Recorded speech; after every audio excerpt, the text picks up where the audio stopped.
Hello and welcome to video number 6. Let's talk about formatting blocks, and we'll go to every single block like we did in the previous video. Okay, so let's go ahead and add some blocks. So we're going to click on the add block here. We're going to go find the formatting blocks, which are here. So you see there's code, classic, custom HTML, pre-formatted, pull quote, table, and verse. So most of you, I will say, will not really use this unless you are using maybe an outside third-party service and they say something like, you need to add this code to your website. So some of them are going to say you're going to need to add it to like the header or the footer. In those cases, you might want to hand it off to a webmaster because this would be different. But let's say, for example, that they say add the code to the body of your page. So if that's the case, all you have to do is click on code, and then you can add the code here. Now, like I said, this is for advanced users. Most of you will not use that. Next up is the HTML. Now, believe it or not, some of you and a good majority of you will probably encounter something like this. So they might tell you, enter this HTML code into the body of your WordPress site. So if that's the case, click on custom HTML and you simply enter the HTML here. Now, most of you will not know HTML, but that's just how it is. So if I were to write some HTML, and what I'm doing now is I'm basically creating a link. So I'll do http google.com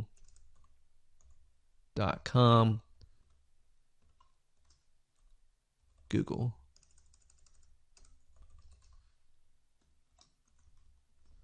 So if you have no idea what I just did, you don't have to worry about that.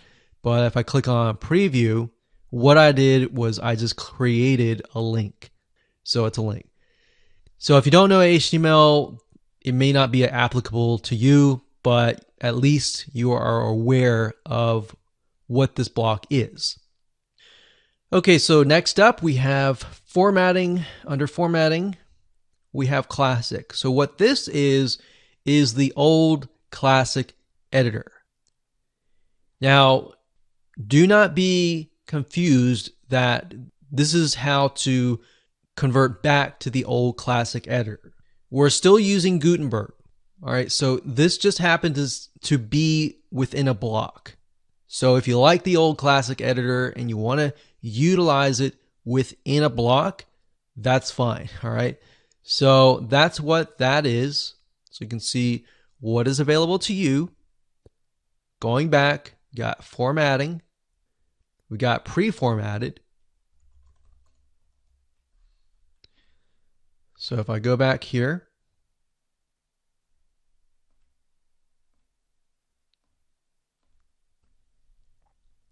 okay, so to explain what the pre-formatted block is, like the paragraph block, the pre-formatted block is basically there to display text.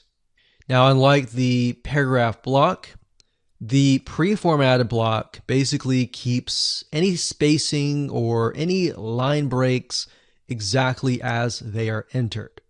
So in other words, the pre-formatted block is displayed in sort of a monospaced font, making it easy to keep text perfectly aligned. Now, the pre-formatted block also includes styling or the ability to add hyperlinks or as short links that a code block doesn't have.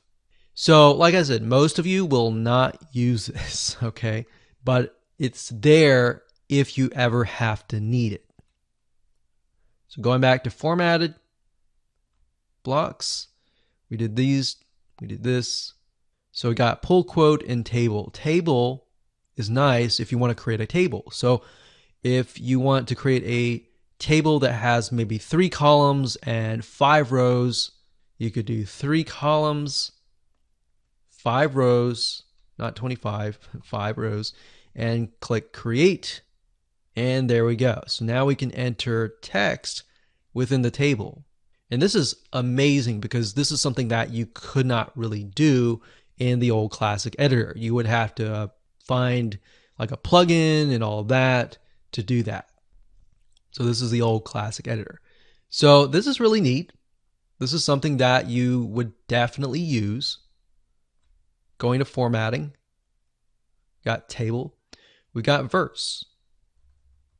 So verse is great for poetry. As you can see, it uses special spacing formats or quote song lyrics. So if you're using something to create song lyrics or poetry, this would be great for you.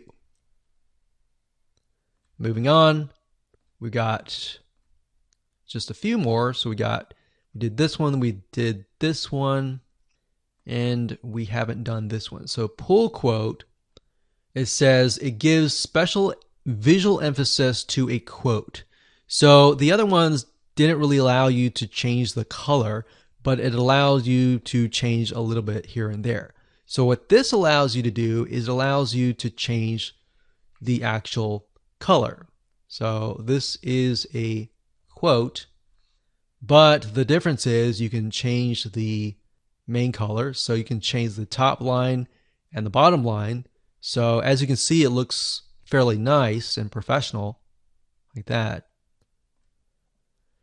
So we can keep it red, and we can change the text color to something like black, gray, maybe orange, maybe green, or maybe we can do green up here and red here, something like that, or blue. So that's the main difference. So quote is different than verse, different than pull quote.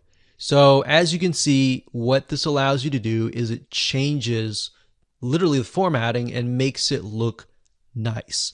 So those are the formatting blocks. Let's move on to layout elements in the next video.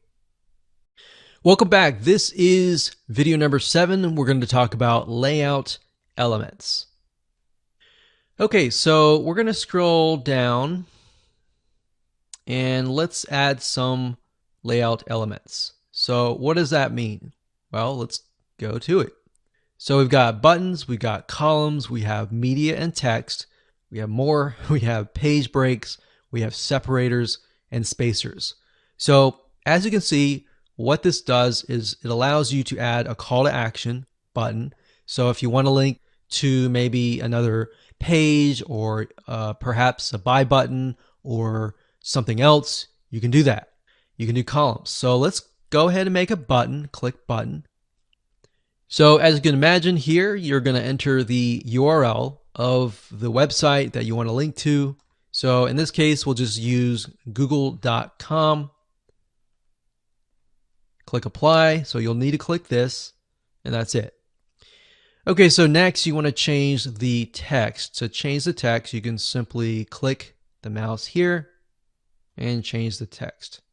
So that's the button. Now, of course, you can change the color if you want to. So you can change it to green, you can change it to orange, you can change the text color however you wish, like so. And that's it. So that's a button. So if we go back here and go to layout elements, let's click on columns. So this allows you to add different columns of text. So you can have text over here, and of course you can have text over here.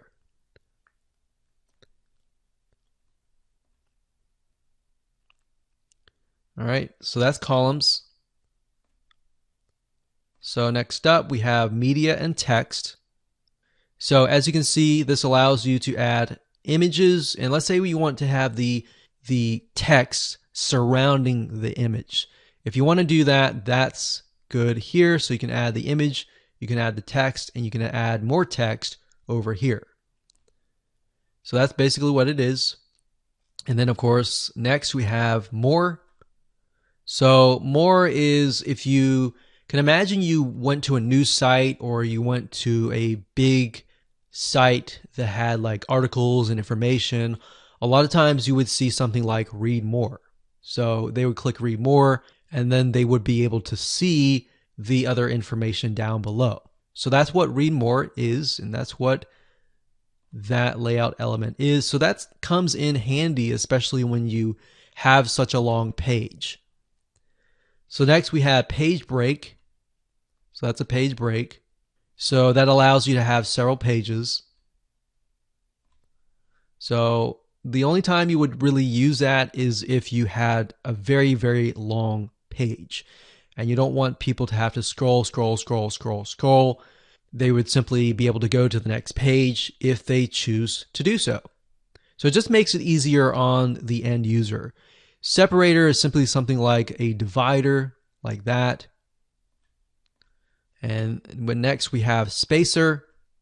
So just as it says, this allows you to create spaces in between the blocks. So if you don't want your blocks to be too cluttered and close together, you would use this. Now you can change the height in pixels right here. So let's say I'm thinking, well, that's too much of a space, so I want something like 50. So you can see that you can change the height. And that's it. So that covers the formatting blocks. Hello and welcome to video number 8. So if you're not ready for Gutenberg, how do you revert back to the classic editor? So like many people, you may not be ready for Gutenberg. In fact, if you do a search for it, you're going to see a huge amount of negative reviews. And this is simply because of the learning curve. It's not necessarily because it's bad. In fact, if you see, it's clearly a lot better than the classic editor in so many ways. But let's say, for example, you have a client who has a website and they just don't want to go over the learning curve and they're editing the site themselves and they're just frustrated and they're like, I want to go back to the classic editor. If that is the case, then I'm going to give you some options. There are two ways for you to switch back to the old classic editor that you may be used to. Number one, option one is to install the classic editor WordPress plugin. And number two, you can disable the Gutenberg WordPress plugin. Now, bear in mind that option one is what most of you are going to implement. Option two, and the reason why I included this was because some of your clients or some websites that might be outdated, that haven't been updated, may be utilizing the Gutenberg WordPress plugin. But nowadays, from now and on, all of the WordPress updates include the Gutenberg editor built into it. So if that's the case, you will need to use option one. Option two is very obvious. If somebody installed the Gutenberg WordPress plugin, they would simply need to disable it. So what I'm going to do now is to show you how to install the classic editor WordPress plugin. So we're going to hop on over to the website. And to do that, you simply go to plugins, you go to the add new plugin, you go over here, you enter the keyword classic editor. This is the classic editor. As you can see, it enables the previous classic editor and the old style tiny MCE. So you click install now, click activate, and that's it. So now that the old classic editor plugin has been installed, you don't want to go ahead and edit right away just yet. What you need to do is click on settings. So this allows you to customize the editor a little bit. So formatting, you're not going to need to worry about this right here. But by default, it'll convert emoticons like the smiley face and all of that to actual graphics. So as you can see, it says default editor for all users. We got the classic editor, allow users to switch editors. So we've got the block editor here and the classic editor. So you can allow them to switch back and forth. Honestly, if you have clients and they just don't like the editors, I would just disable it, click no, unless they ask you, hey, can you switch it back? Because otherwise it will literally confuse them. So that's it. What we need to do now is simply go back to posts. We click on add new. And there we go. So now we are back to the old classic editor. So if you're used to that, you don't have to worry about the blocks or anything like that. We're back to normal. And that's it. That's how easy it is to revert back to the old classic editor. So like I said, option 2 really is only there if your client is using an old website. But for the majority of the cases, 99.9% of the time, you're going to utilize option number 1. Okay, just want to say congratulations. If you've reached the end of this course, that's great. And now we're going to talk about more editor options. Now, besides the Gutenberg and Classic Editor, there are actually more editor options available commercially. Now, what I mean by that is that there are other plugins that have different editors that look nice.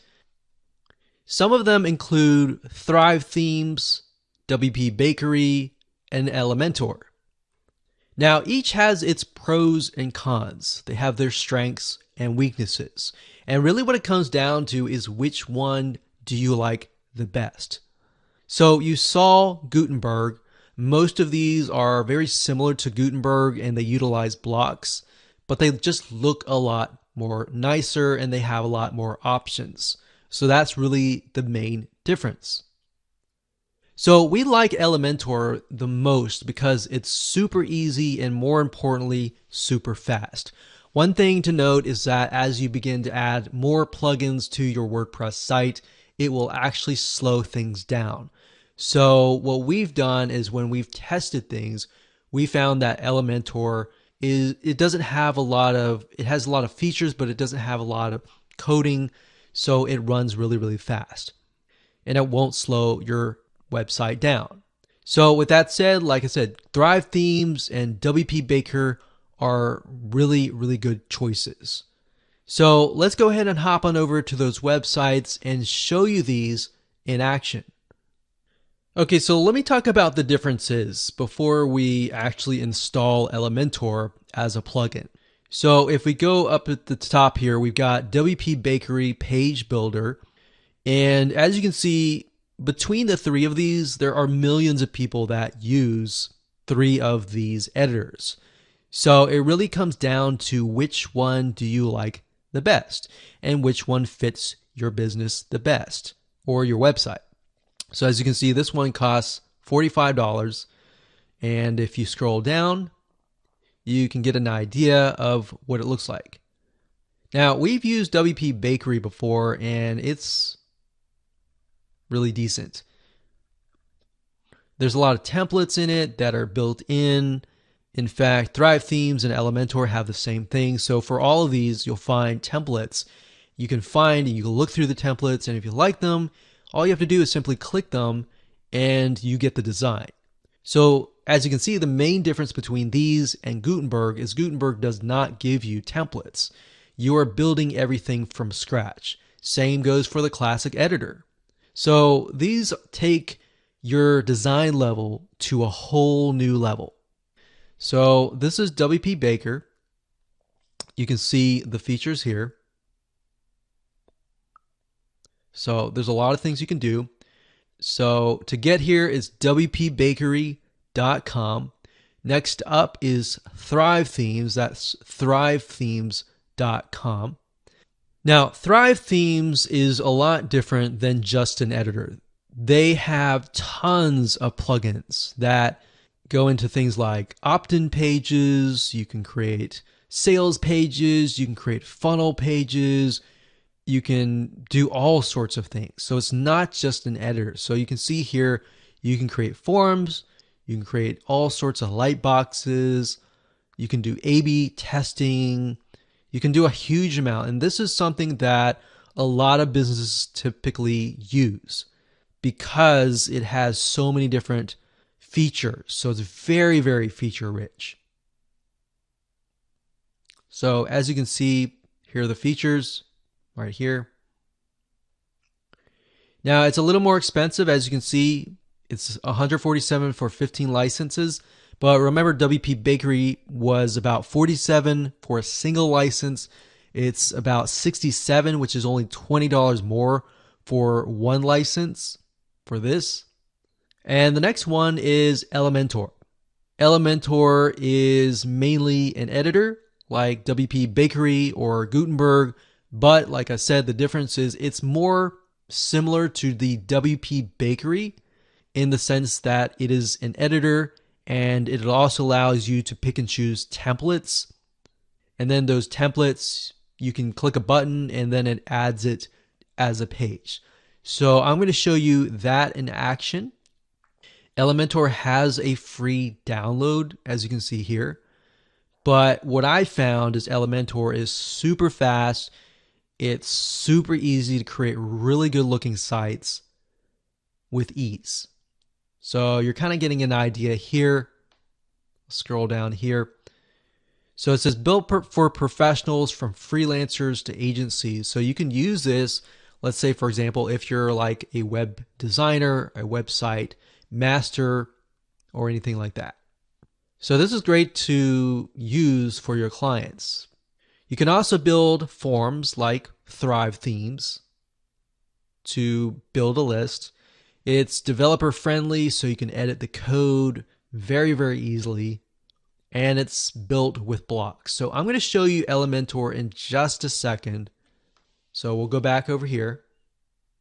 Now I'm going to go ahead and deactivate the classic editor because I don't want that. What I do want, I'm going to click on add new. We're going to go type in Elementor. So that's Elementor. Make sure we spell it right like that. So immediately upon entering the keyword, we can see that here, Elementor Page Builder. Now bear in mind they have a pro version which you can buy, but you can do a lot with their free editor. Just the free level itself, there's a lot of really good features. And that's why I like it. And that's why I feel comfortable with recommending that to you. Now, as you can see here, it says, welcome to Elementor. You can watch that. We're going to create our first page. So we click on this. Now, what you're going to see is you're going to see your website. So if you have widgets on the right side or the left side or the header at the top, you're going to see that as well. Now, this is the Elementor editing box. So all you have to do is simply drag a widget here from over here, or you can click the plus sign similar to the Gutenberg and add a section. So we have intersections, we have headings, we have text editors, images, videos, buttons, spacers, dividers, Google Maps, icons. So as you can see, Gutenberg does not have Google Maps or icons. So there's more. You got image box, you have icon boxes, you have star ratings, you have image galleries, image carousels, icon lists, progress bar. So let's say, for example, that this were to be an opt-in page. So if we clicked progress bar and we dragged it over here and we dropped it, there we go. That's it. It's super easy. And of course you have the settings over here that you can edit. And of course I can go back over here and click plus. Let's say we want a section here. Let's have 2 columns.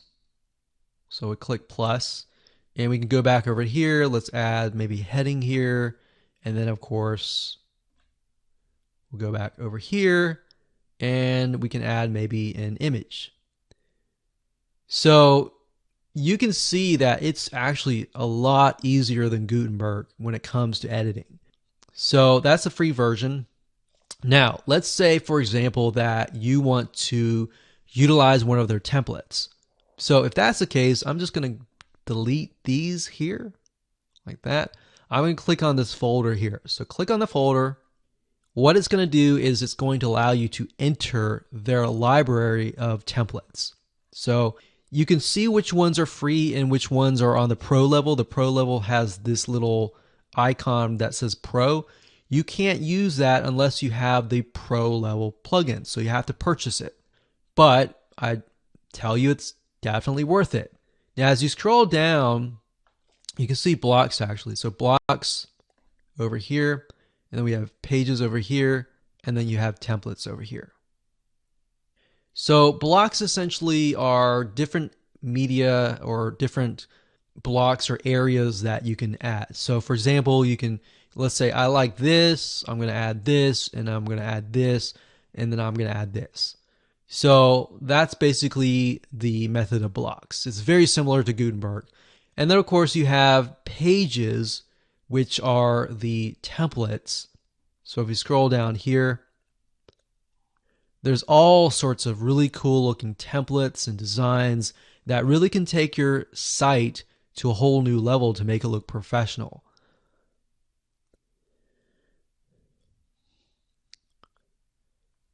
So let's say, for example, that we're selling something and that we like this one here, or yeah, let's do this one. Okay, never mind. That's Pro. So let's scroll down and find something that we really like. So let's say, for example, that we're editing our website and it's still in construction mode, but it's coming soon and it's coming in 2 weeks. If that's the case, let's say we like this one here. Okay, that's Pro. Okay, we'll just do this one here. Okay, click Insert. That's all you have to do. You just wait a few seconds and there you go. So it will insert that template in here, and all you have to do is change the text. You can change the images, and there you go. So that's Elementor. I highly recommend that you can upgrade to the Pro version, but as you can see, utilize the free version first.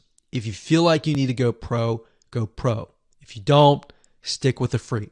So I hope you enjoyed this course. You can see the differences between Gutenberg, the classic editor, WP Bakery, Thrive Themes, and Elementor.